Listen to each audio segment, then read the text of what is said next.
La patria ni se vende ni se rinde. Adelante, que el pueblo ecuatoriano le escucha. Muy buenos días, un respetuoso y cordial saludo para todos quienes forman parte de esta emisora. Un reiterado agradecimiento pues al director de la emisora, porque un hombre de pensamiento plural y democrático ha garantizado, ha permitido de que esta corriente de pensamiento y de análisis de la realidad del Ecuador pueda expresarse y pueda, a través de esta emisora, que es una verdadera tribuna de las ideas plurales, democráticas y de las instituciones republicanas, llegue al pueblo ecuatoriano. Quisiéramos también saludar pues a cada uno de los miembros y colaboradores de la emisora que elaboran en función del éxito de esta antena cívica nacional. Quisiéramos agradecer asimismo la participación de los compañeros de Pepe, de Raúl, de Clever, de César, de Medardo y de todos quienes se empeñan en que la difusión del pensamiento de nuestra patria llegue a los oídos, al corazón, a la mente, a la conciencia del pueblo ecuatoriano. Saludar respetuosa y reverentemente, como corresponde al hermano pueblo de Guayaquil, al pueblo del Guayas, del litoral y del Ecuador entero. Hoy quisiéramos referirnos a algunos temas que nos parecen fundamentales para la historia y para el futuro de nuestra patria. Pero no quisiéramos empezar el programa sin hacer relación a dos aspectos que nos parecen medulares. El primero es el del famoso 30 de septiembre. Quisiéramos recordar que han pasado más de 7 años. En 7 años, con todos los poderes, con todo lo que significa los resortes de la capacidad de las funciones del Estado, no han podido, durante el correísmo, establecer quién es el golpista, quiénes son los responsables de un supuesto golpe de Estado del día 30 de septiembre del año 2010. Queremos recordar que han existido pues 109 sentencias, ha habido decenas y decenas y decenas de detenidos, ha habido muchísimos enjuiciados y se ha hablado del intento del golpe de Estado. No hay golpe de Estado, no hubo golpe de Estado. Todo eso es una gran mentira y una gran patraña para pretender justificar una decisión absolutamente irresponsable y que ocasionó, la derivación es obvia, 10 muertos y además 284 heridos. ¿Quién responde de los muertos y heridos? Debería hacerlo las gentes que tomaron la decisión para la incursión armada al hospital de la Policía Nacional. Eso es lo que realmente aconteció. Una decisión terriblemente equivocada, de graves repercusiones jurídicas, y luego que ya tomaron la decisión, entonces trataron de lavarse las manos y decir de que otros son los culpables, de que supuestamente había un intento de golpe de Estado. Todo eso, y lo podremos demostrar las veces que sean pertinentes, no era verdad. No han podido, del 2010 al 2011, al 2012, al 2013, al 2014, al 2015, al 2016 y al 2017, no saben quién es el golpista por una sola razón, porque no hubo golpe de Estado. ¿En qué país del mundo hay un golpe de Estado sin golpista? ¿Cómo es que en el Ecuador se inventaron esta patraña para justificar al responsable que tomó la decisión que ocasionó 10 muertos y que además, de acuerdo a la propia información de la Asociación de Periódicos y Medios de Comunicación, eran 284 heridos? Eso tiene responsables. Pero ¿cuál es la pena? ¿Cuál es la situación en la que valdría la pena recordar? Pues existe y está vigente en el Ecuador el Estatuto de Roma de la Corte Penal Internacional. El Estatuto de Roma de la Corte Penal Internacional, que fue, recordemos, aprobado el 17 de julio del año 1998 en Roma, y que en el Ecuador entró en vigencia, recordemos, el día 31 de enero del 2002. Se publicó en el registro oficial número 699 ratificación se aprobó con decreto ejecutivo número 2256. Eso está publicado en el registro oficial 506 del 31 de enero del año 2002. El Estatuto de Roma es la Corte de las Naciones Unidas para Crímenes en el Mundo y establece en el artículo número 5 que existen crímenes que jamás, caducan, que no prescriben. Entre los 4 crímenes de competencia de la Corte Penal Internacional, organismo de las Naciones Unidas, se llaman los crímenes más graves y de trascendencia para la comunidad internacional en su conjunto. Se establece el crimen de genocidio. Hay los crímenes de lesa humanidad. Se producen, por ejemplo, en determinadas condiciones como la tortura, el maltrato absolutamente degradante, el asesinato por razones políticas. Existe además lo que se llaman los crímenes de guerra, fusilamientos que se hacen sin juicio previo, sin tribunal independiente. Se cometen todo tipo de atropellos en las guerras. Es el tercer delito. Y hay un cuarto delito que se llama el crimen de agresión. El crimen de agresión está comprendido en el artículo 8 del Estatuto de Roma de la Corte Penal Internacional. Y allí se establece, claro, entre los que son este tipo de delitos, recordemos, pues, hay uno que es muy grave. Está en el artículo 8, numeral 9. Dice, y le ruego que tomen atención, esto explica por qué metieron presos a decenas y decenas y decenas de miembros de la fuerza pública. Dice, dirigir intencionalmente ataques contra edificios dedicados a la religión, los templos, por ejemplo, una sinagoga, una mezquita, la instrucción, establecimientos que se dedican a la instrucción, una escuela, un colegio, una universidad, las artes, una academia de arte, las ciencias o la beneficencia, los monumentos históricos, y óigase por favor, esta es la verdadera razón del 30S, los hospitales y los lugares en que se agrupan enfermos y heridos, que además, claro, obviamente no son objetivos militares. Los hospitales y los lugares en que se agrupa a enfermos y heridos. Claro, entraron al hospital, dieron bala en el hospital, hubo 10 muertos, según Nación de Periódicos del Ecuador, hubo 284 heridos, y resulta que el culpable no lo es, y trató de encubrirse, alegando de que había un intento de golpe de Estado que hasta ahora nadie sabe quién es el golpista. Pero hay otro hecho también muy grave, y que da cuenta de la manera en la que maneja la justicia en el Ecuador. Le ruego que por favor los distinguidos radioyentes tomen las disposiciones transitorias de la Constitución de Montecristi. Por favor, la disposición transitoria primera.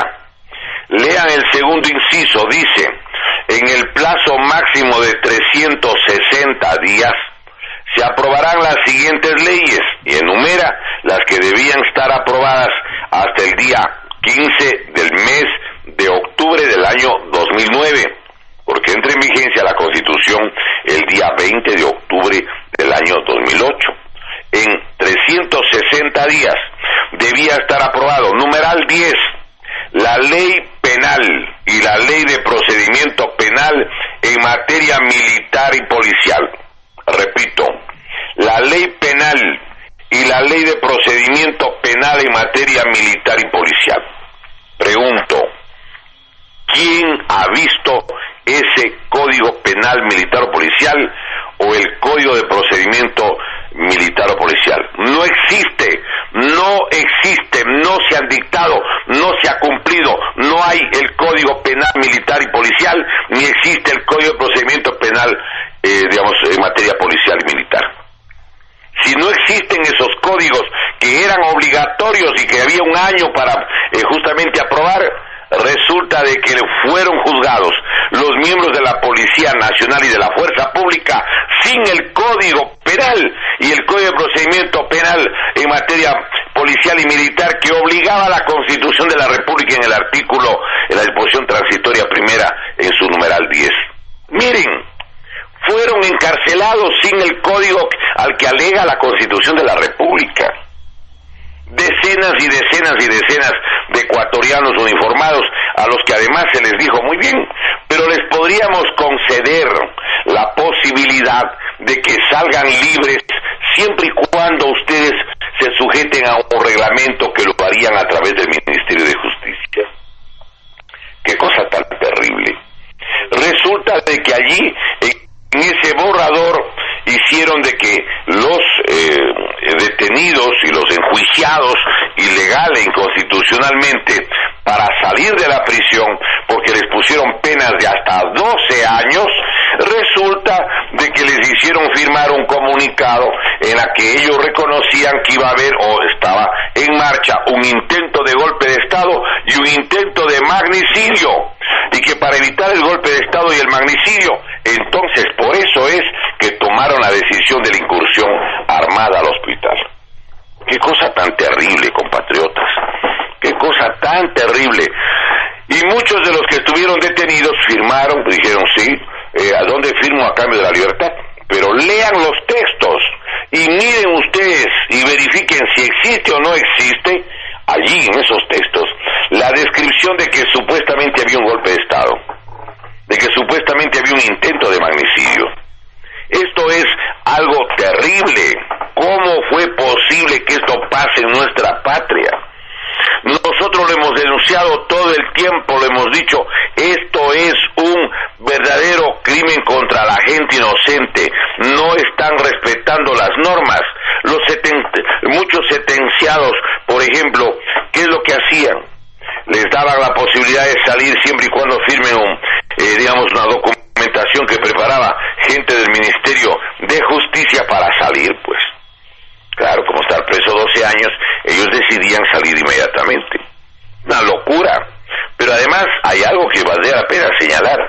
Los propios ministros del 30S, los que estaban de ministros, ellos todos dijeron que no había golpe de Estado. Recordemos, Jorge Sampaoli saca un libro en Chile sobre su historia de futbolista o de comentarista o de adiestrador o entrenador de fútbol. Y él dice que el presidente Rafael Correa, que es un gran hincha de Emelec, cuando supuestamente o aparentemente estaba retenido, el 30 de septiembre del 2010, dice, justo jugábamos el clásico contra Liga, y él, en ese momento, se dio tiempo y me llamó por teléfono, porque ya teníamos contacto fluido. Le llamó el supuesto secuestrado, tenía tiempo hasta para decirle que le vaya bien al Emelec en un partido contra la Liga. Pero hay una cosa que adicionalmente valdría la pena que la gente recuerde, y si algún pariente de los que han estado detenidos puede además comprobar o verificar, la Asamblea Nacional no quiso investigar los hechos del 30 de septiembre. ¿Ustedes fueron los que ordenaron el ingreso de tropas armadas? ¿Sí o no? Y ellos van a decir la verdad, pues, señores, ¿ordenaron el ingreso de tropas armadas? ¿Sí o no? Y ellos van a decir la verdad, pues, señores, esa orden provino del presidente de la República y del señor ministro de Defensa de la época, el señor licenciado Ponce. Eso era obvio, era lo que iban a decir, pero además vale la pena otro hecho hacerlo relación. Si saben ustedes que el señor presidente de la época salió en un vehículo que era de la legisladora, la señora Irina Cabezas. Hay un grupo de expertos, 15 expertos, que van justamente a analizar las consecuencias de los aparentes disparos que tendría el vehículo en el cual salió el señor presidente de la época. Y encuentran que en el vehículo de la señora Irina Cabezas no había ni un rasmillón, nada. 15 investigadores. La investigación hicieron de 8 a 10 de la mañana el día 3 de octubre del 2010. Y ahí la información está al día siguiente, el lunes 4 de octubre del 2010. Ni un rasmillón.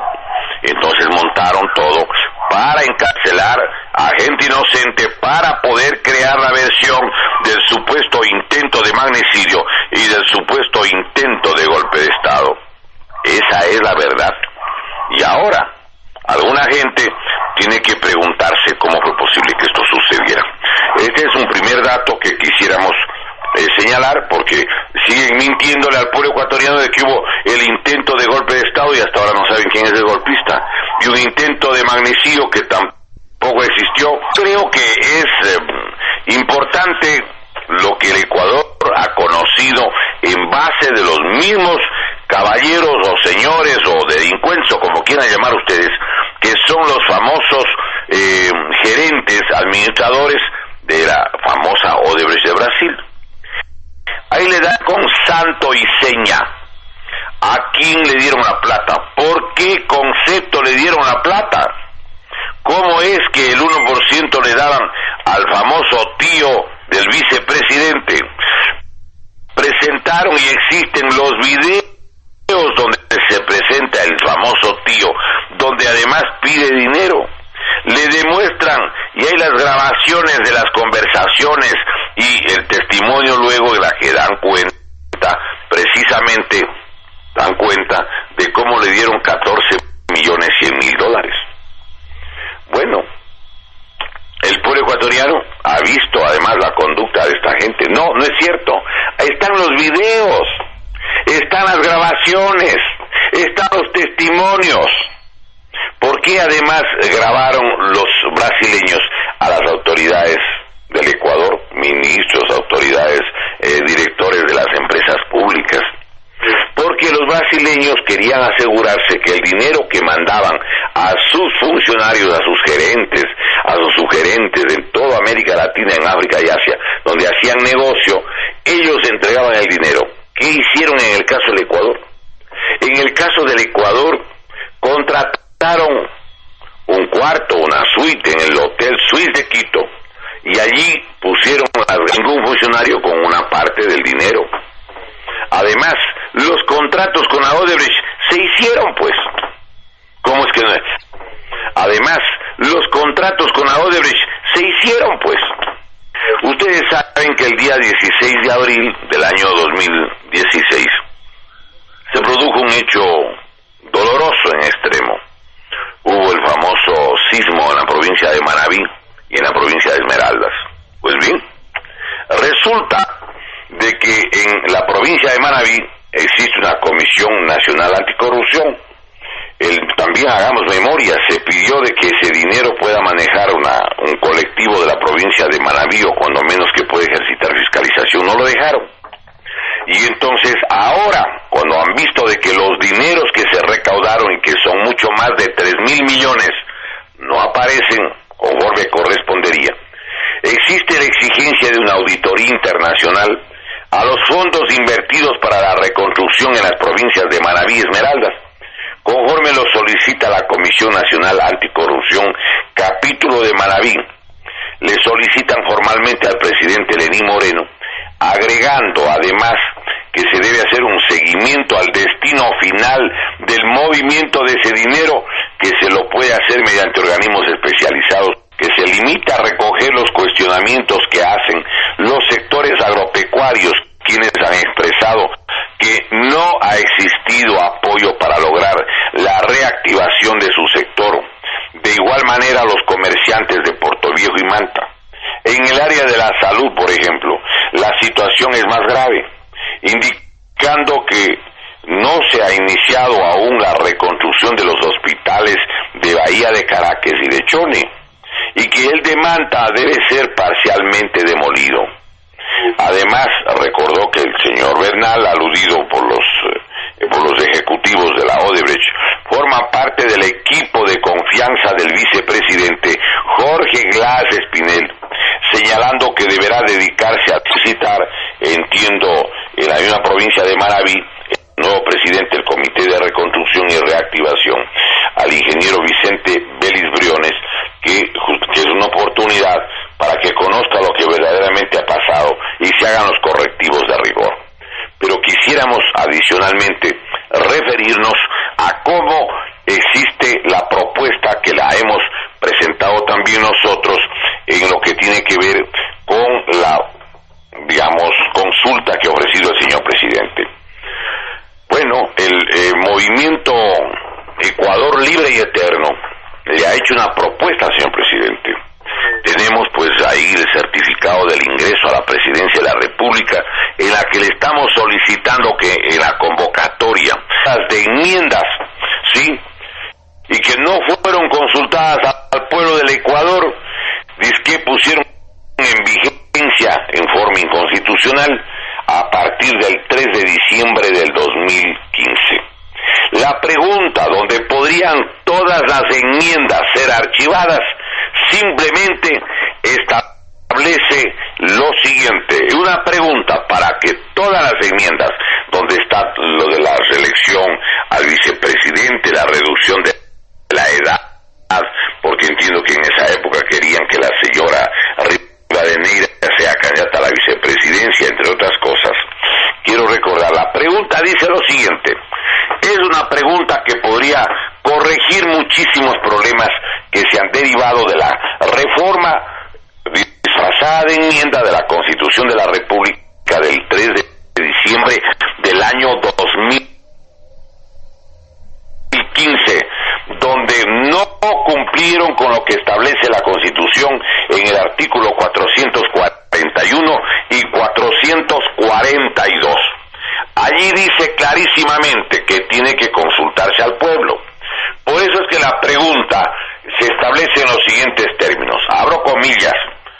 ¿Está usted de acuerdo que se declaren inconstitucionales todas las enmiendas que, reformando la Constitución de la República y violando los artículos 441 y 442 de la misma, se aprobaron sin consultarle al pueblo ecuatoriano el 3 de diciembre del 2015? ¿Sí o no? Le repito la pregunta, miren, es clarísima. Con esto se le devuelve a los municipios y consejos provinciales la capacidad de responder como pueblo consultado por los organismos seccionales de múltiples aspectos. Ojalá que el motivo por el cual a lo mejor no quieran poner en consideración la derogatoria de todas estas enmiendas no sea por compromisos de otro género. Podría Maraví pedir, por ejemplo, si están de acuerdo o no los ciudadanos de esa provincia, en que el puerto de Manta quede durante 40 años en manos de la empresa Agumsa. Ellos podrían averiguar además si es que autoridades del Ecuador están o no a través de terceros en calidad de accionistas de Agumsa, por ejemplo. Podrían los ciudadanos de la provincia del Oro solicitar una consulta respecto a que si están o no conformes de que durante 50 años se lleven el puerto ya construido, Puerto Bolívar, para que maneje la compañía Yilport de la familia Yildirim, que como hemos dicho algunas veces, se sabe que uno de los accionistas es el señor Erdogan, presidente de Turquía. Pero además habría que determinar si es que tienen o no acciones o participación económica, por ejemplo, autoridades del país, si ellos también son accionistas de estas empresas. Las reformas del 3 de diciembre, que se las llamaron enmiendas, quiero recordar, sí, que han pretendido utilizar a la fuerza pública y la han utilizado en forma absolutamente injusta. El pueblo del Ecuador tiene que ser defendido por sus Fuerzas Armadas. No deben utilizar Fuerzas Armadas para desalojos de familias, de comunidades del Ecuador, para que esas tierras que les quitan a ellos pase a manos de las compañías multinacionales, sobre todo chinas, como ha pasado ya. Desalojaron o no a la gente de Tundaime, familias, comunidades, miembros de organizaciones indígenas, campesinas y de colonos, y les retiraron de Tundaime para entregar esa tierra a las empresas, a las dos empresas chinas. A caso concreto, recordemos, de la provincia de Morona, Santiago, el sector que se llama justamente Nanquín, el sector que se llama justamente Nanquín de comunidades shuaras. Les quitan esas áreas para entregar a los nuevos dueños y amos, los accionistas de la compañía china Unifiel y la otra compañía china, la Tonglin Ferros. Y le entregan la riqueza sin excepción, se sean sencillamente las enmiendas, las reformas tienen que ser consultadas al pueblo. Correa no consultó al pueblo, a las organizaciones populares del país, desnudarle porque es el colmo del cinismo y de la conducta antinacional y vendepatria. Y la gente no debe tener miedo porque están de por medio los intereses de nuestra colectividad nacional, de esta y de las futuras generaciones. Señor, usted que entregó el petróleo a Petrochina, a Petrooriente, a la Andes Petroleum, a la Repsol de España, a la Agip Oil, usted que entregó los campos como el Ispingo, el Tiputini, el Tambococha, lo que es el proyecto ITT, a la compañía de 2 millones. Y le dice que al Ecuador le podrían dar alrededor de 900 millones. Vendepatrias, son unos vendepatrias, son unos atrasapueblos. Señores, ¿cómo es posible que el pueblo ecuatoriano no los hubiera sacado ya a empellones? Sí, a mandar para hacer libras de cobre. Pero hay 3.2 millones de onzas de oro y 25 millones de onzas de plata. Y el gobierno de Correa entregó a la Unifil y a la Tonlinum Ferrus. Abran los ojos, pues eso no lo dice el señor Lenín Moreno, porque, no sé, habrá que ver si es que dejan vigente o no las leyes de Correa. Porque las enmiendas derogadas no significa que las otras leyes quedan anuladas. Pero por eso mismo habría que llamar en la consulta a la recuperación de la riqueza nacional, la derogatoria de las enmiendas y además de haber una asamblea para que toda la legislación fascista sea archivada. ¿Quién entregó pues la telefonía celular a Carlos Slim y a los accionistas de Movistar, donde el país pierde, nuestra patria pierde más de 3.000 millones de dólares que va a manos del señor Carlos Slim y justamente de los accionistas españoles de Movistar? En México, en Perú y en otros países donde hicieron un negocio parecido, los dirigentes políticos les preguntaron ¿qué comisión cogen los que le dieron la concesión a las compañías privadas multinacionales para que depreden la riqueza de México, del Perú y de otros países? ¿Y aquí qué creen ustedes? ¿Que eran unos santos? No, señor. ¿Quién entrega pues Puerto Bolívar, Puerto Pozorja? A despojo del derecho a la consulta, la mutilación de la Constitución para que no fiscalice la Contraloría, la retirada de derechos, la mutilación de la Constitución para que no fiscalice la Contraloría, la retirada de derechos de los trabajadores y servidores públicos a través del artículo 226, numeral tercero y 326, numeral 16, todo eso se deroga, señor presidente. Una pregunta, ya está hechita, por favor. Las enmiendas todas tienen que ser derogadas. Y miren, se podría hacer otra cosa adicional. Se podría establecer mediante convocatoria para que el pueblo haga o proceda o nombre una asamblea nacional, porque es indispensable derogar todas las leyes antinacionales y antipopulares que están vigentes. Si se retiran las enmiendas, lo que estaría muy bien, lo que sería un gran paso, lo que se daría el paso a que estos vendepatrias regresen a dirigir la República para subastar su patrimonio social y nacional, con una pregunta que también la hemos hecho llegar a la Presidencia de la República, que dice lo siguiente sobre la Asamblea Nacional. ¿Está usted de acuerdo que se convoque a una asamblea constituyente para restablecer y recuperar todas las libertades y derechos que históricamente ha dispuesto la República y restituir la institucionalidad democrática? Que sí, pues, porque está en este momento vigentes una cantidad de regulaciones jurídicas que justamente y leyes que permiten en este momento vigentes una cantidad de regulaciones jurídicas que justamente y leyes que permiten la entrega de la riqueza nacional, la riqueza del patrimonio nacional. Por eso es que nosotros pedimos y hemos hecho una propuesta concreta para que el pueblo popular o ser autoridades de ningún nivel quienes se hubiesen favorecido o lucrado o permitido por acción u omisión de ningún nivel quienes se hubiesen favorecido o lucrado o permitido por acción u omisión que lo hagan sus parientes hasta el 4º grado de consanguinidad o 2º de afinidad.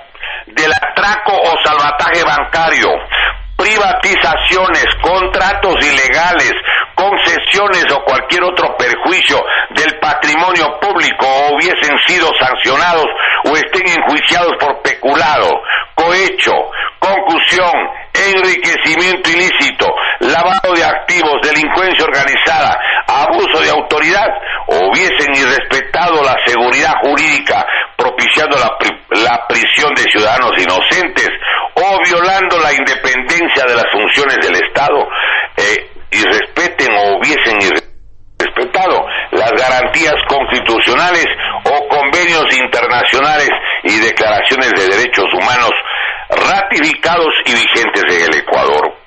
Igualmente, estamos planteando nosotros que los partidos y movimientos políticos antinacionales, vendepatrias, involucrados en la corrupción, deben desaparecer. ¿Qué proponemos?